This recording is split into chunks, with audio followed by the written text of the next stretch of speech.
What we need to discuss now is the effect of the political parties and the partisanship on our process, because this also disenfranchises the vast majority of the people. The majority of Americans identify themselves as independents, not as Republicans, not as Democrats. If you force them, they will say that they're liberal or that they're conservative, but the fact of the matter is that most of them are moderate. Nobody's speaking to them. The political parties are not speaking to them because they don't want to speak to them. There's no reason. You will notice that there is a political party that's actually trying to disenfranchise people and to keep them from voting. Partisans on both sides actually like a limited electorate.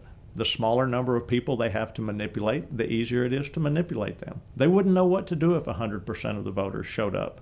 They would have no idea, because there's 50% of the voters, 60%, maybe more, that they haven't spoken to in decades. Those people are Americans too, and they deserve to be heard.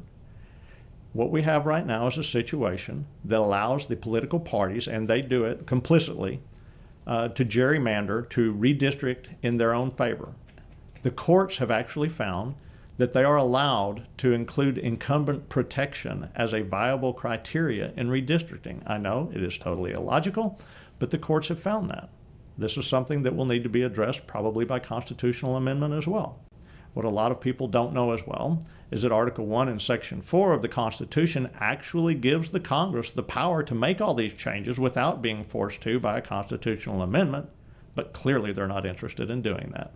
They like the game that brought them to where they are, and they like the playing field rigged the way it is right now. It is not good for we, the American people, and it needs to be rectified, and I intend to work on it.